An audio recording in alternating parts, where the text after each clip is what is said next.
কত লোক, কত শিক্ষক ডিপ্রেশনের ওষুধ খাচ্ছে, পাগল হওয়ার মতো উপক্রম, তার দায় নেবেন না আপনারা? তাদেরকে আবার দ্বিতীয়বার পরীক্ষায় বসিয়েছেন 40 বছর, 45 বছর, 50 বছরের শিক্ষক শিক্ষিকাদেরকে। লজ্জা করে না আপনাদের? তারা যদি পাস না করে তাদেরকে আবার তাদের ছেলে মেয়েদের, তাদের ফ্যামিলির দায়িত্ব কে নেবে?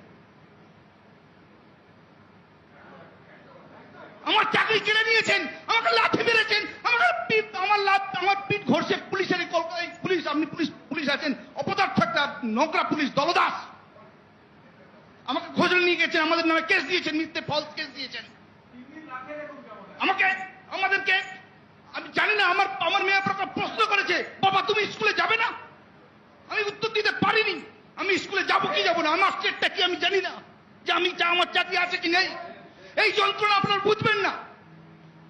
আপনারা ঘেঁটে দিয়েছেন, এমন অবস্থা ঠিক করে রেখে গেছেন, নতুন যে সরকার এসছে তার কাছে যে আমরা কোনো সুরাহা চাইবো সেই প্রস্তাব আমরা বুঝতে পারছি না, যে আপনাদের কাছে আমরা কি চাই। অযোগ্যদের বাঁচানোর জন্য যোগ্যদের বলি দিয়েছেন আপনারা। আপনাদের মুখ্যমন্ত্রী নেতাজি ধরে বলেছে এবিসিডি প্ল্যান, কোথায় গেল সেই এবিসিডি প্ল্যান? আপনারা কোনো কথা বলবেন না, আপনারা কোনো কথা বলবেন না। আমি অল্প বয়সে আমার বাবাকে হারিয়েছি, আমার মতো হাজার হাজার ছেলেরা সংগ্রাম করে, লড়াই করে গ্রাম বাংলার বিভিন্ন প্রান্ত থেকে উঠে এসছে, শুধু শিক্ষকের মতো পেশাকে বেছে নিয়ে অন্যান্য পিএইচডি করেছে, কেমিস্ট্রিতে, ফিজিক্সে, ম্যাথমেটিক্সে। তারা অন্যায় করেছে, এই পেশাটাকে বেছে নিয়ে বড় বড় ডায়লগ দিচ্ছেন মঞ্চে কোথায়। আপনাদের কোনো অসুবিধা হয় না। আমার পরিবারের দায়িত্ব কে নেবে? আমাদের 19,000 যোগ্যদের দায়িত্ব কে নেবে? বলবো আমি, আমাকে বলতে দিতে হবে। আপনারা বলছেন কিছু করেননি। আপনাদের দুষ্কর্মের জন্য প্রশান্ত স্যার, সুবল স্যার, তারা পৃথিবীতে নেই। কেন? মারা গেছে। অনেকে ডিপ্রেশনের, আপনারা খোঁজ নিয়ে দেখুন, সাইকোলজিস্টের কাছে ভিড় লেগে গেছে, পাগল হওয়ার মতো উপক্রম। ওনাদের কাছে দাবি তো আমরা জানাবোই, কিন্তু আপনারা কেন আমাদের সঙ্গে এরকম করলেন তার কৈফিয়ত আমরা চাইবো না আপনাদের কাছে। কেন আমাকে লাঠি মেরেছিলেন? কেন পুলিশ দিয়ে আমাদের সহকর্মীদের চোখ নষ্ট করে দেওয়ার প্রচেষ্টা করেছিলেন বিকাশ ভবনের বাইরে? প্রশ্ন করবো না আপনাদেরকে? তার পাপের শাস্তি আপনারা পেয়েছেন। সবচেয়ে বড় ক্ষতি আপনারা কি করেছেন জানেন? বাংলার গরিব বাড়ির ছেলেমেয়েরা যে শিক্ষা ব্যবস্থার উপরে নির্ভর করে, সেই শিক্ষা ব্যবস্থাকে আপনারা শেষ করে দিয়েছেন। আপনারা বই দেওয়ার ব্যবস্থা করেছেন, জুতো দেওয়ার ব্যবস্থা করেছেন, সাইকেল দেওয়ার ব্যবস্থা করেছেন, কিন্তু শিক্ষক দেওয়ার ব্যবস্থা করেননি। এবং কি করেছেন? পয়সার বিনিময়ে অযোগ্যদেরকে স্কুলে পাঠানোর ব্যবস্থা করেছেন আপনারা। কোনো ছাড় হবে না আপনাদের, কোনো ছাড় হবে না আপনাদের।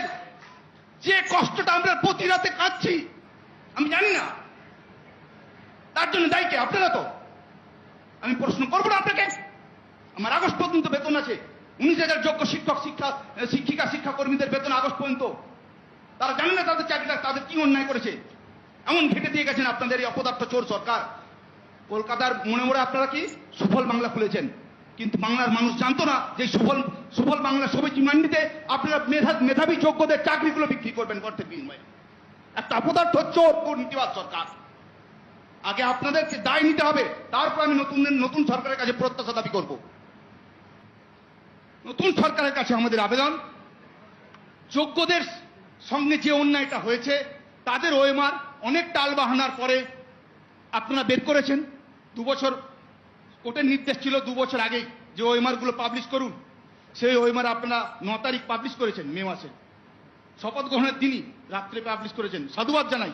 এবং মুখ্যমন্ত্রী যে উদ্যোগগুলো নিয়েছেন একজন শিক্ষক হিসেবে, এবং সকল যোগ্য হারা শিক্ষকদের এবং বাংলার শিক্ষিতদের প্রতিনিধি হিসেবে আমি বলছি, সাধুবাদ জানাই মুখ্যমন্ত্রী স্বচ্ছ নিয়োগের পরিকল্পনাকে, এবং এইভাবেই হওয়া উচিত। কিন্তু তার সঙ্গে আপনাদের কাছে করজোড়ে একটা নিবেদন, যে 45, যে 50, যে 48 বছরের শিক্ষাকর্মী ম্যাডামরা চাকরি হারিয়েছে তাদের প্রতি সহানুভূতিশীল হয়ে তাদের চাকরিগুলো ফিরিয়ে দেওয়ার একটা ব্যবস্থা আপনারা করুন। যে ওএমআর গুলো আপনারা বের করেছেন সেই